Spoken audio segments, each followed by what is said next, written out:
আমি নামাজে দাঁড়ালে অনেক সময় মন নামাজ থেকে অন্যদিকে চলে যায়, এর জন্য করণীয় কি এবং আমার নামাজ কি শুদ্ধ হবে? নামাজের মধ্যে অন্যদিকে মন যাওয়াটা একেবারে অসম্ভব বা একেবারে আপনার কল্পনাতীত বিষয় না।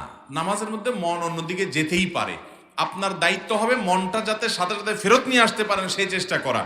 মন চলে গেছে ইরান তুরান বিভিন্ন দিকে, আপনি সেটা নিয়ে জল্পনা কল্পনা করতেছেন, মনে মনে মন কেলা খাচ্ছেন, এইটা করতেছেন সেটা করতেছেন, এই জগতে আপনি ঢুকে গেলেন, এটা গুনাহের কথা।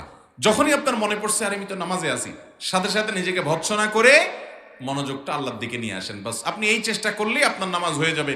এটা নিয়ে খুব বেশি অরিড হওয়ার কারণ নাই। যদি আপনি ইচ্ছাকৃতভাবে বসে বসে জল্পনা কল্পনা করেন এবং নিজেকে ফেরানোর চেষ্টা না করেন, সেটা দোষণীয়।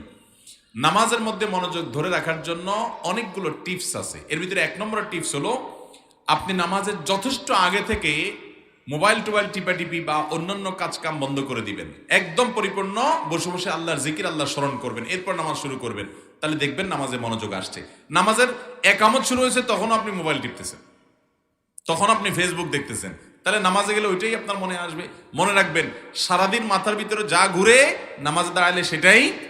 এই জন্য নামাজের বাইরে আল্লাহর স্মরণ এবং জিকির যত বেশি করবেন, নামাজের ভিতরে তত বেশি আল্লাহর কথা স্মরণ আসবে ইনশাআল্লাহ।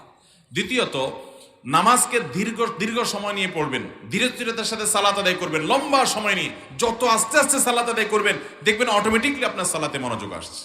আল্লাহ তাআলা আমাদেরকে সালাতে মনোযোগ আনার তৌফিক দান করুন। তৃতীয়ত, সালাতে কি দোয়া পড়েন, কি সূরা পড়েন, অর্থগুলো বুঝে পড়বেন, দেখবেন মনোযোগ ধরে রাখতে পারছেন। হ্যালো গাইজ, আসসালামু আলাইকুম। এই ভিডিওটা কেমন লেগেছে এটা কমেন্ট করে জানান, এবং ভিডিওতে যদি এবং এই চ্যানেলে প্রতিনিয়ত ইসলামিক ভিডিও ছাড়া হয়। এরকম নতুন নতুন ইসলামিক ভিডিও পেতে চ্যানেলটি সাবস্ক্রাইব করুন, এবং এই চ্যানেলে 1K সাবস্ক্রাইবার, তার সামান্য কিছু সাবস্ক্রাইবার বাকি। আপনারা তাড়াতাড়ি চ্যানেলটা সাবস্ক্রাইব করে 1K সাবস্ক্রাইবার পূরণ করে দিন, এবং ভিডিওতে একটা লাইক করুন। লাইক করলে মোটিভেট হয়ে ভিডিওতে বা ভিডিও বানাতে আগ্রহ বাড়ে।